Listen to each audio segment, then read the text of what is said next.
ఆశ్చర్యపడి వెంటనే వచ్చుచున్న వారిని చూచి ఇశ్రాయేలీయులలో ఎవరికైనాను నేను ఎంత విశ్వాసం ఉన్నట్టు చూడలేదని నిశ్చయముగా మీతో చెప్పుచున్నాను. గ్రహించే మనస్సును మీరు మాకు దయచేయమని యేసు ఆమేన్. హల్లెలూయా హల్లెలూయా. చూడండి ఇక్కడ మత్తయి సువార్త 8వ అధ్యాయము మరి 10వ వచనంలో మనం చూస్తున్నాం. ఇక్కడ అంటుండే యేసు ప్రభు, యేసు ఈ మాట విని ఆశ్చర్యపడి వెంట వచ్చుచున్న వారిని చూచి ఇశ్రాయేలులో నేను ఎవరినో నేను ఇంతటి విశ్వాసం ఉన్నట్టు చూడలేదని నిశ్చయంగా మీతో చెప్పుచున్నాను నేను. హల్లెలూయా. కాబట్టి దేవుడు ఇక్కడ మనతో మాట్లాడుతూ ఉన్నాడు కదండి, ఇశ్రాయేలీయులలో నేను ఎవరిలోనైనా ఇంతటి విశ్వాసాన్ని చూడలే. హల్లెలూయా. కాబట్టి దేవుడు ఈ 2025 సంవత్సరంలో మరి మనం ఉన్నాం జనవరి నెలలో. కాబట్టి ఈరోజు మాట్లాడుతూ ఉన్నాడు, అంటున్నాడు దేవుడు, మీలో ఏం చూస్తా ఉన్నాడు దేవుడు? మీలో దేవునికి ఏం కావాలంట? విశ్వాసము మీలో దేవునికి కావాలా? కాబట్టి ఇశ్రాయేలులలో ఈ శతాధిపతిని చూసి దేవుడు మాట్లాడుతూ ఉన్నాడు.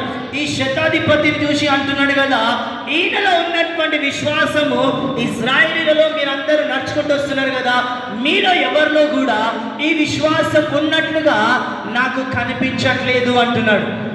కాబట్టి చూడండి, ఒకవేళ మనలో విశ్వాసంలో బలహీనంగా ఒకవేళ మనం ఉన్నట్లయితే యేసులోన మన విశ్వాసం బలపరచబడును గాక, మన విశ్వాసంలో దృఢత్వము వచ్చును గాక, మన విశ్వాసం అబ్రహాము లాంటి విశ్వాసం మనకు వచ్చును గాక. అబ్రహామును కదా చండి 25 సంవత్సరాలు దేవుని మాట మీద విశ్వాసం పెట్టి ముందుకు నడుచుకుంటూ పోయినట్టుగా మనలో దేవుడు కోరుకుంటున్నది విశ్వాసం అంట. హల్లెలూయా హల్లెలూయా. నీలో విశ్వాసం ఉంటే కొండను చూసి సముద్రంలో పడమంటే కూడా అది ఏమైందంట? పడుతుందంట. కాబట్టి ఈరోజు కదా చండి ఈ శతాధిపతి వస్తున్నాడు. ఎందుకు వస్తున్నాడంటే హల్లెలూయా కదా, ఈయన యొక్క మరి పని ఆయనకి బాగలేదు. హల్లెలూయా.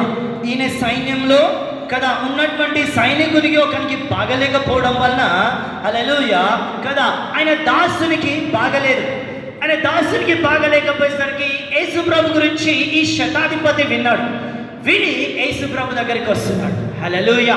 యేసు ప్రభు దగ్గరికి వచ్చి అంటున్నాడు, అయ్యా నా దాసునికి బాగలేదు, నా దాసునికి బాగలేదు, కాబట్టి నా దాసుని మీరు బాగు చేయండి అని అన్నప్పుడు యేసు ప్రభు అంటున్నాడు, సరే మంచిది, నేను వచ్చి మీ దాసుని బాగు చేస్తా అని యేసు ప్రభు మాట్లాడుతూ ఉన్నాడు. హల్లెలూయా.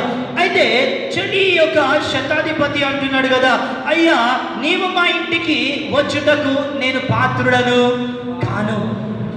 హల్లెలూయా కదండి, నీవు మా ఇంటికి వచ్చడానికి నేను పాత్రుడను కాను, కానీ నా శతాధిపతి విషయంలో నువ్వు మాట మాత్రం సెలవి చాలు అంటున్నాడు. ఏం చాలు అంటున్నాడండి? మాట. ఏం చాలంట? హల్లెలూయా. నీ మాట చాలయ్యా, నీ చూపు చాలయ్యా, నీ తోడు చాలయ్యా, నీ నీడ చాలయ్యా, నీ మాట చాలయ్యా, నీ చూపు చాలయ్యా, నీ తోడు చాలయ్యా.